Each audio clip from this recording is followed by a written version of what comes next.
And we should be streaming.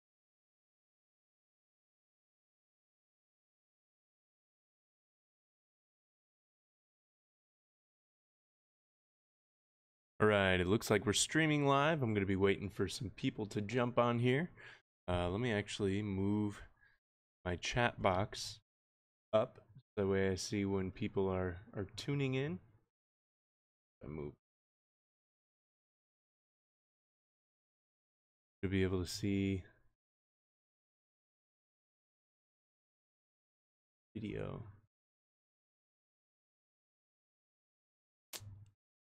Well, this.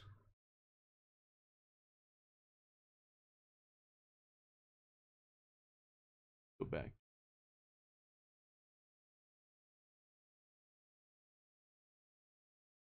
All right, we're gonna see.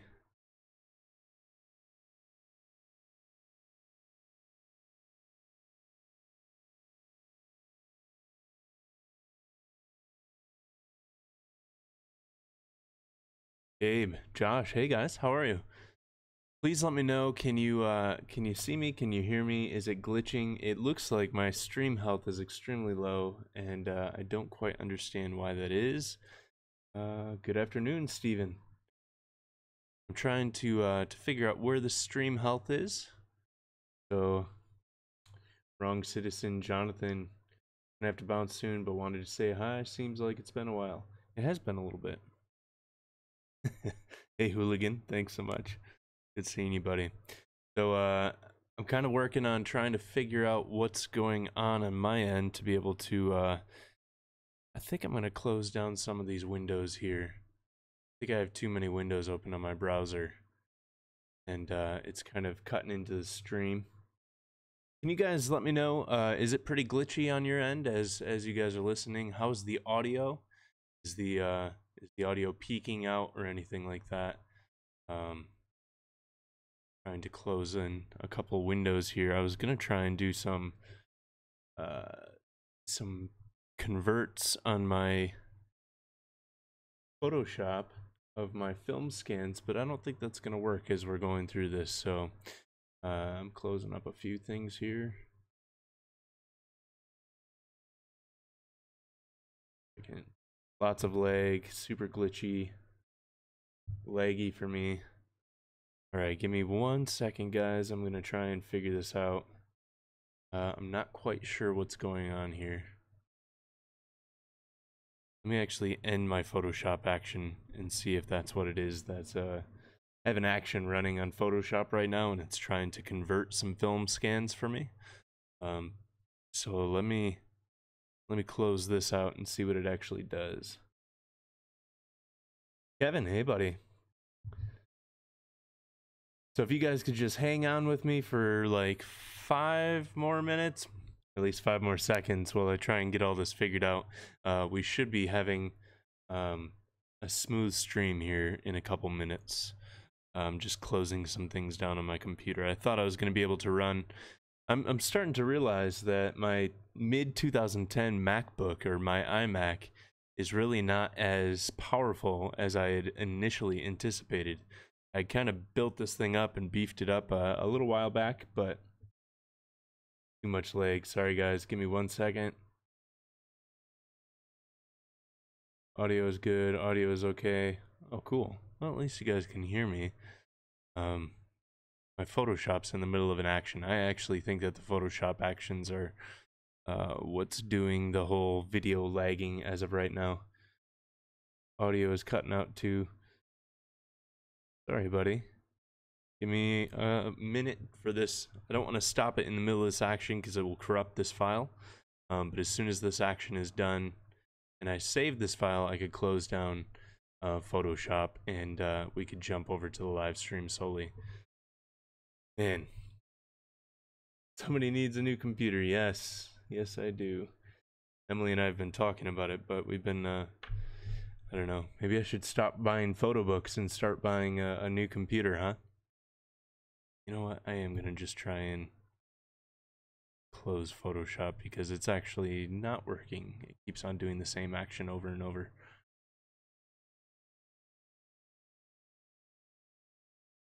hopefully this will free up the memory. Then in 2 seconds, our video stream will be much better.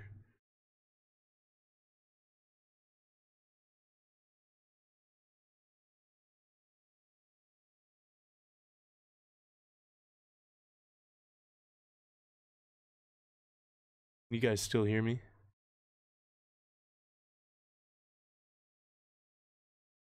Looks like I have 29 people on here. Thank you guys for kind of holding in throughout this. It's a podcast by YouTube. Does the audio sound good though? I mean,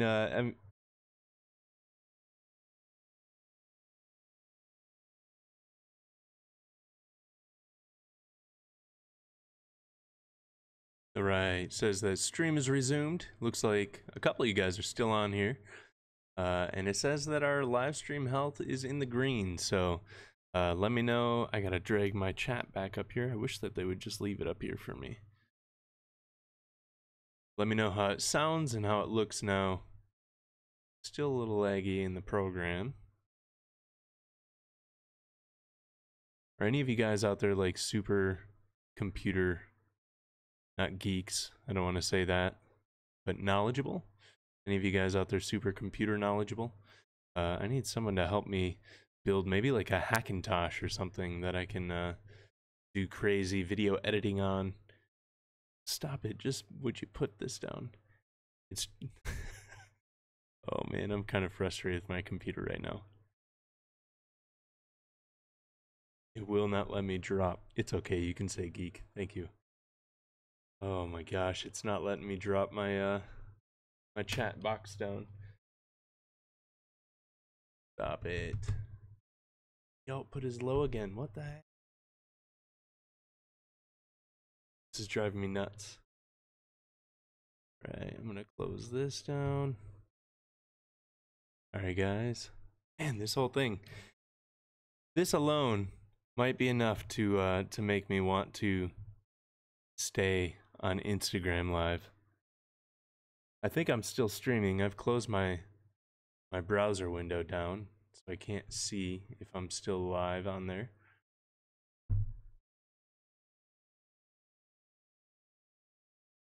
I think it might be my internet is just slow right now. We've had our internet provider come out multiple times and do performance tests, and they constantly tell us that our internet is like as fast as it possibly can be, but I highly doubt that because our internet is extremely not slow, but I believe that it should be performing much better than this. Here.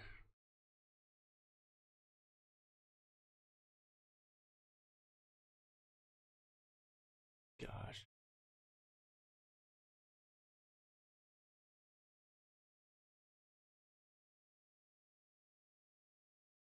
Oh.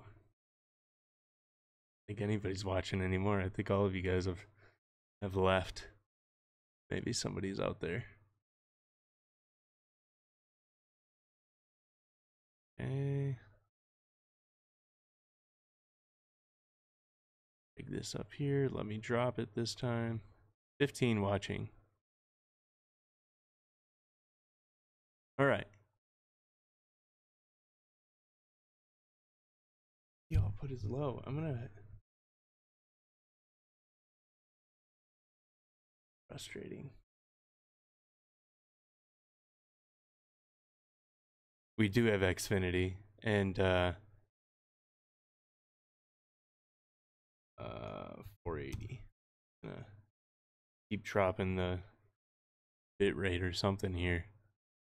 All right, let's see here. I'm gonna try and catch up on comments here while my internet hopefully catches back up.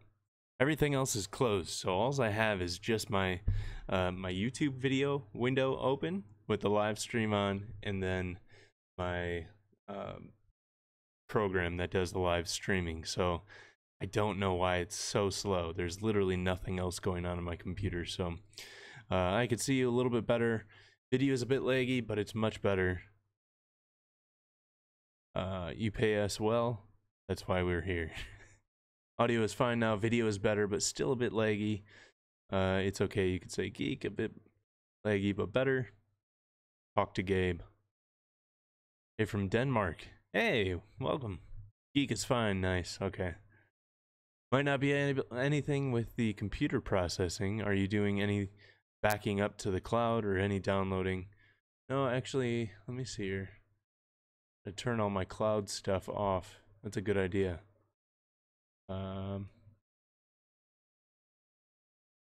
You know, and part of it might be I can quit out of Adobe Creative Cloud there. Hopefully that doesn't mess my programs up later on. And I think everything else is quit out, so it's your internet. Video is strobing. Gonna have a seizure. What is your ISP? I don't know what ISP means. Internet service provider, I got you. I think it's Xfinity. Not live on Insta. Oh, we are here. I'm still here. If you haven't repaired disk permissions, it can be wonky. See, I need Charlie and Gabe. I need you guys to be over here in Michigan to help me figure all this out. Dropbox is syncing. No, there's no Dropbox on this. Nope, everything else is off. So, let's see here. Audio is good. Video is laggy. Anyway, well, this is unfortunate. I really hoping that we'd be able to have a good live stream today. I mean, it's important that we do these things because it gets us ready for when we do the live streams for 2 Minute Tuesday. It's much better now in both. Like, who says I deal? Charlie says I deal with this stuff on a regular basis. Charlie, maybe we're gonna have to get like a video call in or something, and you could walk me through. Or I think I have a screen. You could take over my computer. I don't care if you do that too. If any of you guys want to take over the computer and help out, well, any of you guys that I know and trust. Let's see here. Part of it too might be I'm running out of storage on this computer quite a bit. Charlie works for Xfinity. Do you really? Charlie, do you really work for Xfinity? I don't know how I'd feel about that. Hey, Hannah. Oh, I have a halfway decent amount of it. Anyways. Well, hopefully the video will decide to catch up at some point. I see where it's super glitchy. I'm watching it kind of on my screen and it's kind of going all over the place, but oh great, it's out. I'm a commercial business tech for almost 18 years. Nice. Didn't mean to put you on the blast. That's funny. To be honest, I'm just watching the chat anyway. Audio is totally fine, so bit of laggy video is no biggie. Well, right on. So you know, we're just gonna make this work. Maybe I'll strip the audio off and I don't know, put up, I don't know. I don't have any place where I'd put the audio right now, so we'll just work with the audio right now, and we'll just jump into just a live question and answer. I got about 30 minutes before Emily shows up, and then we got to take off for my niece's birthday party today. She's having a birthday party at the bowling alley, and I'm excited to just kind of enjoy a day at bowling and shoot around a little bit. So let's see here. Anna, I'm doing well. I'm doing very well. I was gonna try and make some videos, right? When I do live streams, I just automatically wake up. But anytime I do like videos, it's standing in front of a camera and not having, you know, the interactions of lower your stream resolution. I've lowered it quite a bit. It's essentially, as far as I know how to lower it to, I mean, my video bitrate is down to like 300 right now. I don't know what else to do as far as lowering it. So General, dark. Yeah, I'm not quite sure. Video.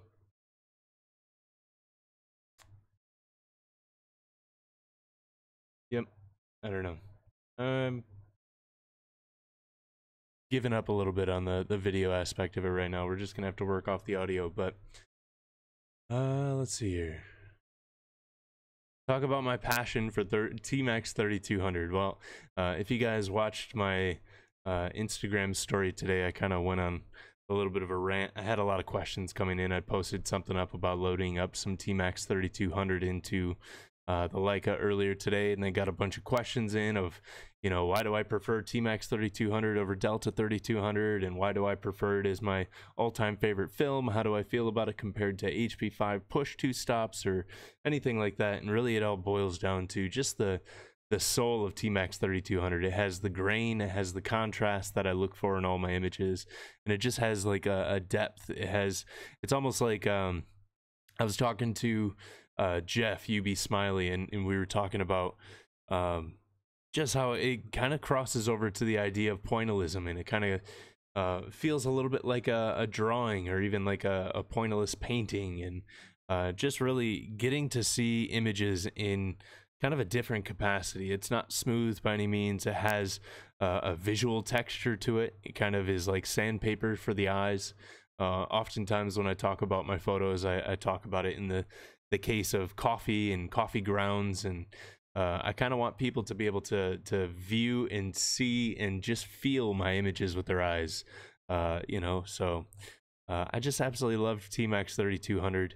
I didn't count how many I have, but I think I have maybe 22, 23 rolls left, and I'm always on the lookout for even more. So I just absolutely love it. And if you're unfamiliar with the film, go check out my Instagram story today. I put up a few different sample images and chopping. Let's see here. Yes, I put up some sample images, so you guys go check those out and kind of read some of my other come on. Now the chat's all glitchy. I think what I really just need to do is just throw this computer out the window and just get something new. Man, this is frustrating. Let's see here. T-Max, yes.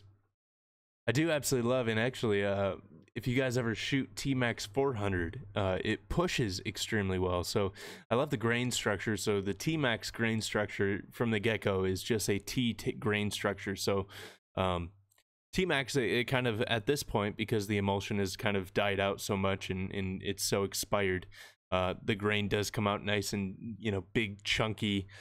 But if you look at the grain structure on T-Max 400 and 100, it's a T grain structure, and it's extremely fine and extremely sharp. And the beautiful thing of T-Max 400, I haven't found the same thing to be true of 100, but at the same time, I've only done a couple tests. But 400 pushes extremely well, and it not only pushes well, but when you push it, the grain just goes finer and finer, and it's this, I don't know, it's a beautiful thing about the T structure of T-Max, to where T-Max 400 is really incredible as well. Change your bit rate to 3200 T-Max. Needs to be lowered to 720p. I can find absolutely nowhere in my program that allows me to lower it to 700. Let me see here. Maybe if I don't know. The program that I'm using, I have quite a few controls on, but I don't know where to lower my output to 720. In fact, I think it actually is supposed to be streaming at 720 right now. Encoder software, audio bitrate, I got all that. Yeah.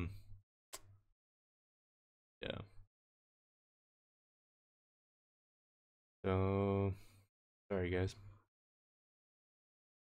Let's see here. T-Max 3200 versus HP5. You know, I absolutely love both. HP5, the way that the grain goes when you push it to 3200, when you push it to 1600, I absolutely love as well.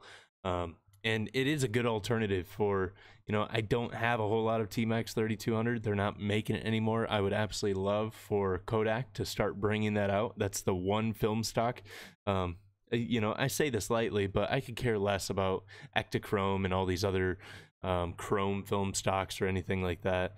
I'd love to see Kodachrome come back, but the one thing that I absolutely want Kodak to really bring back is T-Max 3200. But at the same time, I do get results with HP5 that I absolutely love, and do really everything that I need it to do. So printing it and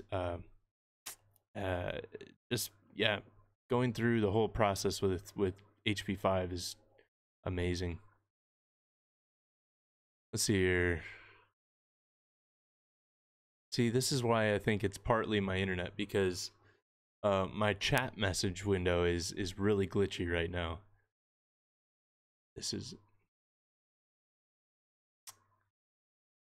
actually, I wonder what happens if I turn.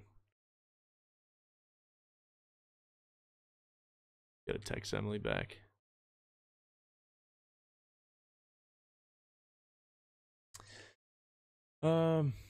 I don't know, I lost my train of thought. My computer's just so glitchy, it's thrown me off. Tell us about your upcoming zine. So I have a dummy, a proof right here, and actually this is an older proof, but it's called Sketches of Light. I don't know if it glitches enough to where you guys could at least see this dummy copy, but it's a unique project for me, and I'm hoping to go into print this week. It's been just so many different headaches. It's a very unique design to where it's being designed like, hopefully once again, if you can see on the live stream, but it's designed like one of these moleskin or pocket memo like notebooks that go in like your back pocket, your front pocket, or whatever. It's a little 3.5 by 5.5 pocket book, and it's got rounded edges like this, and it's just an amazing little project. It has 48 pages, just like you'd find in one of these, but the entire project is and was shot on my phone, so it's just really a commentary on how my iPhone has become you know, like a little pocket sketchbook, to where when I don't have one of my other legit cameras, you know, and I say that lightly too, because I do completely respect the camera that's on my iPhone. It's one of my all-time favorite cameras. My YouTube videos are shot with it, and some of my favorite photos of my nieces are shot with it. I'm actually looking at one above here that I shot with my iPhone 5S, and I printed it out, and it's of my niece holding my old Bronica 6x6, and she's looking down through the viewfinder, and it's just, it printed at 5x7. I also printed an 8x10 for my sister, and it printed amazing from an old 5S. And you know, that's not even to say what the iPhone 7 and 7S and 7 Plus and all the newer ones can print at. So it's just really amazing. Let's see here. Trying to keep up with comments at the same time. YouTube issue, not your computer. Interesting. Well, hopefully we can figure it out moving forward. I'll do a few more of these before we jump into the first ever 2-Minute Tuesday live stream. I gotta be watching. I'm gonna turn on my ringer here, so that way when Emily texts me, nope, we don't need to.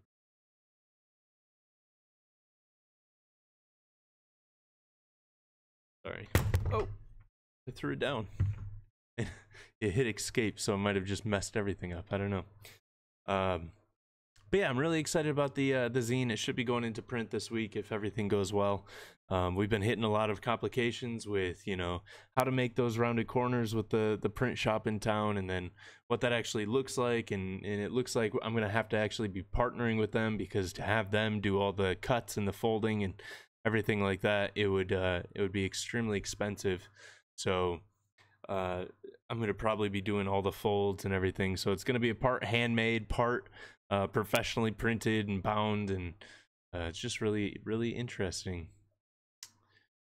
What's it called? It's called Sketches of Light. Or, oh, you're talking about the program that I'm using, OBS Studio.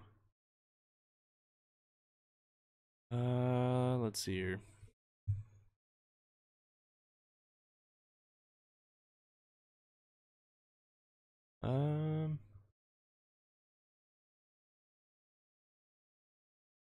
New POV. Yeah, hopefully I'll have a new point of view video. So the reason why I hadn't done any for a while, I don't have any of the little adapters holding around right now, but you need an adapter that slides into the hot shoe on the camera in order for the video camera to attach to it. And I lost my adapter, so I wasn't able to actually attach my my camera to the top of the camera, if you know what I mean. And it took a while to get another one in the mail because I ordered them from China because they're super cheap. And this time I ordered like 5 of them, so if I lose one, I have backups. So hopefully with the weather being pretty nice, I'll be able to go out and actually do some point of views soon, because I really do enjoy those. I enjoy doing the point of view video and just having fun cutting it to the beat and everything like that of the music, but then I also love going and doing a follow-up video and really talking about what drew me to those photos and why I composed them the way that I did, why I shot them the way that I did, sometimes why I metered the way that I did. I'm surprised that they made the announcement to bring back E100. Do a lot of people still shoot slide film? Yes, a lot of people actually do. I have a lot of friends that shoot slides. So what are your thoughts on changing your take the shot threshold and being more or less conservative? My thoughts are I'm not going to do it anytime soon. I'm definitely very much into grabbing the shot. I would much rather take the shot and get a terrible shot than not take the shot and miss a shot. I'm not on the pursuit of being a 100% shooter, you know, to where every shot that I take is absolute gold. That's not my pursuit. My pursuit. I'm not on this pursuit of some sort of like godly perfection within my photography of, you know, this legendary status of every shot is, you know, I could post my contact sheets and even those are gold all the way through. I'm really about going out and really just challenging myself, shooting things that I may have never shot before, challenging myself to shoot in ways that I've never shot before.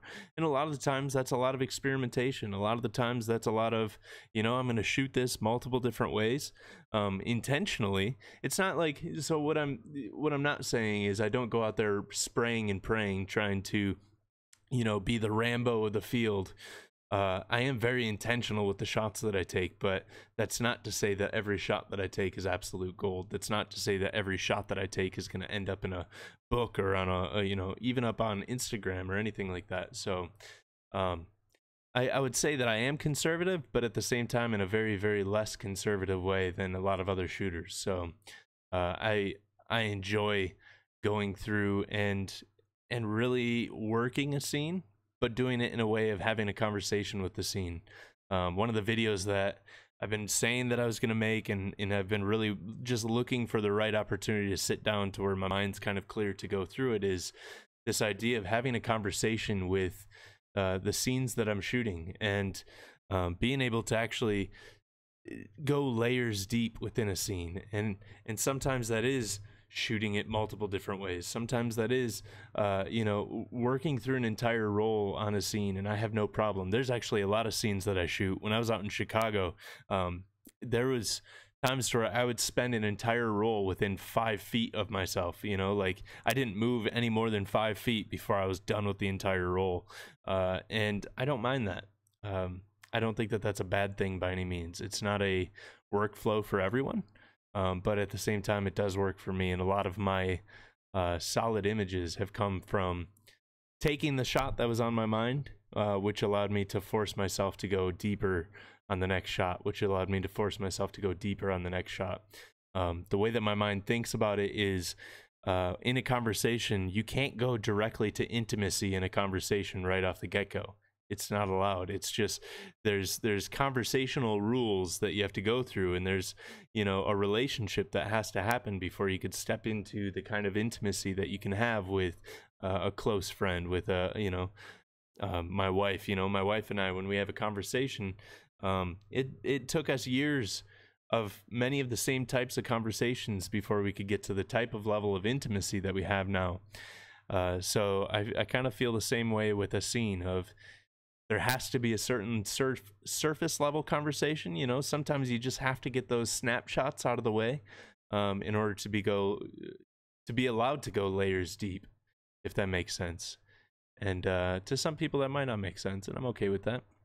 It works well in my workflow, and I enjoy the work that I'm creating right now. So, are you on Wi-Fi or Ethernet? I'm on Ethernet, and actually, since switching over to Ethernet, my internet has been even worse. I feel. Emily switched it over. I wasn't about to switch it over, and I don't know. I want to switch it back.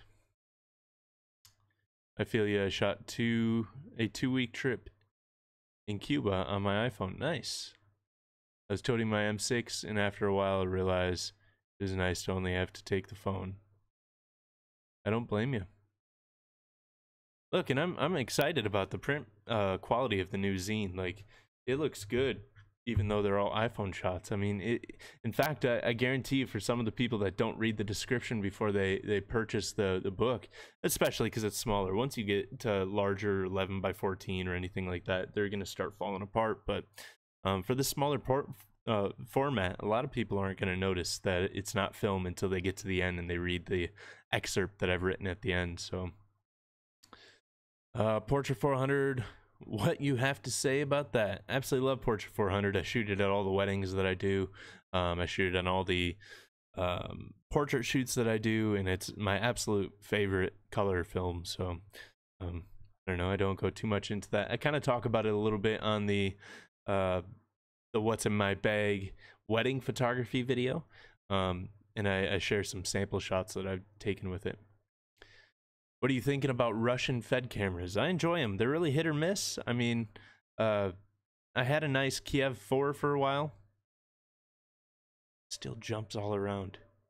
All right, I had a nice Kiev 4, and really enjoyed shooting that for a while. But at the same time, you're just, I don't know.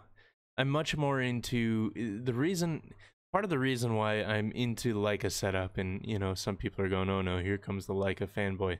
A large part of the reason why I've really invested into Leica setups, and you know, I just got I just got a new to me Leica Flex SLR, and I'm going to be investing into the Leica setup there. But they're solid cameras, and they're easily repairable. And I know that the Russian Fed cameras can be repaired in a lot of instances. At the same time, they just aren't built with the tolerances that the Leica cameras are. So I'm much more into, you know, purchasing camera equipment that's going to last me for the rest of my life. You know, I'm done buying. The reason why I moved away from Canon 7s and you know, that whole rangefinder setup was because they just kept on breaking on me, and they're not really built to last. So they're nice cameras, Fed cameras. I mean, if you get them at a good price, then it's definitely worth it. But yeah, gotta head out. Have a good one, everyone. Nick, I'll email you after work with some helpful stuff, and talk to Gabe and Ezreal. Thanks, buddy. Zorky 4, the best one I've used. Never let me down. I just searched live Hangout. Now I'm here. Nice. Well, welcome. That's awesome. Hopefully you like film photography, because that's what we're talking about. I use often the Fed 3. She has a very nice weight. Eduardo says, your Chicago photos are great. Thank you so much. Which one specifically are you talking about? I'm curious. Yeah, when you know, going back to the whole topic of kind of this shooting a lot, when I go out to a big city, it's also very intentional and very conservative in the way of I'm seeing everything. and I have 8 projects going through my mind at any given moment, and there's so much that I could be shooting, there's so much that I want to be shooting, and I am kind of conservative in a lot of ways, because I do know that I walk out with, you know, a pocket full of film or a fanny pack full of film, and I only have so much before I run out. So at the same time, I still bring a ton of film out there with me, and I do go out there expecting to shoot everything that I bring out there with me. And that scares some people, but at the same time, it challenges myself to see things that I might not have seen in the first place. So, Gareth, hey, buddy. Mike says, thanks for the answer. Really cool concept of having conversation with the scene.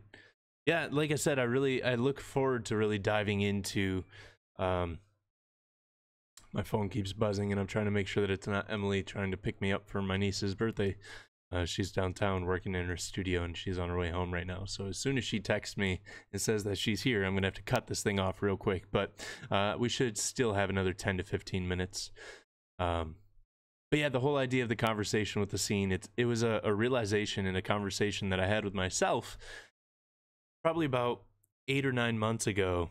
And, well, maybe a little bit longer than that. It's almost been a year now since I've been thinking about it in that way, because I was really having a lot of conversations with people going, you know, how do you push past a snapshot type photo, and how do you get into, you know, more of just a lasting photo is how people would say it, and I would call them intimate photos, right? Photos that capture a certain amount of soul, a certain amount of soul of a person, or a subject matter, or even an inanimate object of, you know, what does it look like to actually dive in and get to know that thing, that place, that building, that scene in a whole new way? Because there's a way that we see it to where we walk up and we perceive it in a certain way.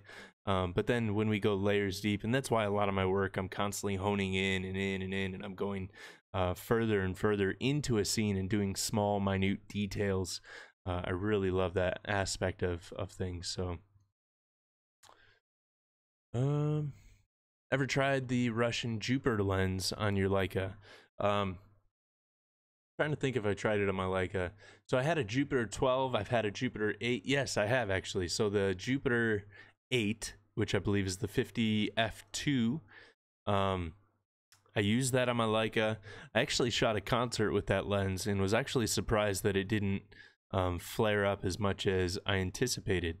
But I got rid of that lens. I had the Jupiter 12 for a while. I used that on the Kiev that I shot. I used that on the Canon 7, and I do believe that I used it on the M2 for a little bit. And I mean, they're good lenses. Yeah, I have no complaints about them.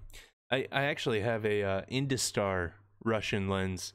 It's a 55mm 2.8 that I actually really enjoy using on the Leica as well. So I think that they have a certain characteristic and a certain quality to them that you just can't replicate, and you can't really you know, duplicate with higher end glass or middle of the line glass or anything like that. And you know, some people go, oh, I'm only going to use top of the line glass, but I kind of look at it, and I heard Kit Young say this one time, and I absolutely loved it, so I've stolen the whole concept from him. But I do now, since hearing him say this, I do look at them as different paintbrushes in you know, a paintbrush set.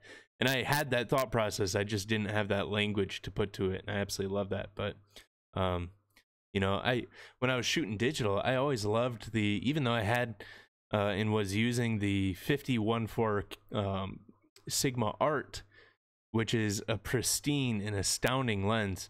I absolutely loved using the Nifty 50 just because of the barrel distortion and the vignette, and it just had this characteristic that you just couldn't replicate when you're using such a nice glass on the Sigma Art. So I think there's a use for everything, you know.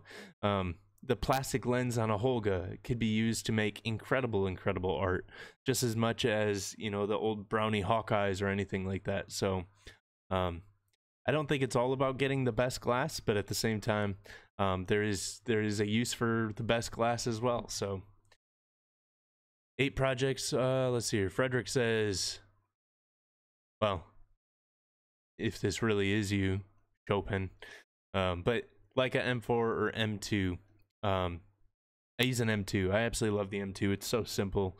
It's got the 35, the 50, and the 90 frame lines, and it has no light meter. It's just the bare bones essentials, and I absolutely love it. So 8 projects is a lot. Yeah, my mind's constantly working on things. You know, I'm constantly building just new concepts, and you know, I heard Ralph Gibson say on his interview with Ibarian X on the Candid Frame, he was talking about how at the end of each project there's leftover images, leftover prints that are the harbingers of the next project, and I really do believe that to be true. To where, you know, the last, well, this zine that I'm trying to publish right now, the Sketches of Light zine, there are harbingers. There's stuff that just didn't fit into that workflow. And it kind of sends me on the trajectory of where the next one could go. Same thing with the last Chicago zine, the My Kind of Town zine. There's those harbinger images that send me on the you know, trajectory of where the next My Kind of Town and Chicago zine would go. So I'm shooting with those in mind. But then I also have other sub context going on in flag series and chair series and all these different series that build up to you know, other projects as well. So and then some projects kind of cross over, and I'll have different crossover projects. So where, you know, there'll be a zine to where, or a book project or whatever it might look like, an exhibition to where some of the Chicago work will mix with some of the New York work. And actually, recently I started a new project with the foggy shots, and really being intentional on when there's fog, going and finding unique instances to where I can kind of catalog these foggy days and build a large project around that. So Eduardo says, the abstract ones where you dance with the lines of the subjects. Thank you so much. Yeah, I really, you know, and some people look at the abstract work and they just don't get it. They look at it and just go, you know, like, I see what you're doing there, but it just doesn't make any sense to me. And I get that, but at the same time, it's really kind of diving in and going, you know, what happens when you strip the scene away and you just allow the elements within the scene to be their own scene, and you allow them to tell their own story. And it's kind of these micro chasms of a greater scene, you know. And sometimes it works well with a subject in there and a human figure in there. Sometimes it works better towards just the scene alone, and it tells its own story. But it's kind of these little vignettes or these little momentary poems that end up happening just because of the compositional play within a scene. And I like finding that in nature too. When I was out in Maine 2 years ago, I found myself walking on the rocks, just photographing the crevices of the rocks, you know, and just getting the interesting geometric, almost like Tetris-like play within the rocks, to where they start to have their own story. They start to tell their own history just because of the way that they've settled into each other, you know, centuries and centuries of time in the making. So I used to have a Jupiter 8 too, sold it long before getting my M6 though. Might try buying one again. They're pretty cheap, $50. Yeah, they're pretty fun, you know. I mean, if you get a good copy, even if you get a bad copy, like I said, embrace it, you know. The Jupiter 12 that I have actually had, the inside element had a large chip on the backside, and sometimes it would add just these kind of unique edges to the frame, and you can't replicate that. You can't get that with any other lens. It's legitimately just the chip of that lens that will give that look, and it's such a unique lens, you know. And actually, with the Industar lens that I have, I'm going to start stepping into a new project where I'm going to start kind of degrading that lens a little bit and still shooting the way that I would normally shoot, but allowing some of the imperfections of the lens to come in and start maybe adding like Vaseline to the front element or something, and just start adding these different unique textures to where it's not even in the foreground, it's kind of in the foreground before you even hit the foreground. So digital or another Leica? I mean, always, yeah, I would love to go with the digital Leica for a little bit. You know, don't get me wrong, I absolutely love shooting film, and I love the whole process, but what I would love to see Leica put out is a monochrome M10 without a back screen. So they did the whole MD or whatever it was, and it didn't have a back screen. It was just a back like plate, like how a film Leica would be. And then they did the monochrome. So if they did like a M10, just because the M10 is the same form factor, the same fit and everything of my M2, if they did the M10 in black and white monochrome and had no digital back on the, or like no screen on the back, I would probably jump into that system and probably really enjoy it. At the same time, I still love printing in the darkroom, so I don't know that I could ever go away from printing in the darkroom in general. Not the best glass, but the best eyes, the way you look at daily stuff, the books you read. It's all about who you are, not who you or not what you use. Totally. You know, and I constantly go back and forth because, you know, I do geek out on gear. Don't get me wrong. I do absolutely love looking at, you know, there is a giant difference when I use the version 5 Summicron to, you know, like the old 50 Elmar or the Industar or anything like that. And I do absolutely love the micro contrast that comes with the version 5 Summicron, right? And the beautiful coating and all these different things that happen when you use a nicer lens. But they are just tools at the end of the day, and as soon as we make our craft all about the tools, then we might as well just be making the tools, not making the work with the tools, you know? So as much as I do enjoy geeking out about it, I geek out about it because at the end of the day, I'm really about making photos. So I do really agree that it is about what you read, about what you shoot, or what you shoot.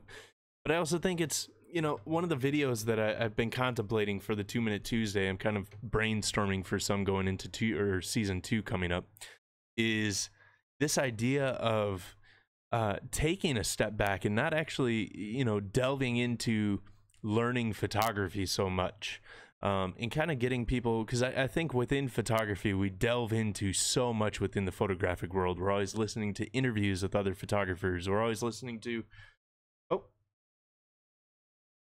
Emily just texted me, she's here. I'm going to finish this thought and then I have to take off. I'll sign off and be down soon. But the whole idea of being able to, it's not about the pen or the paper, it's you. Yes and no. I completely agree with you, Eduardo.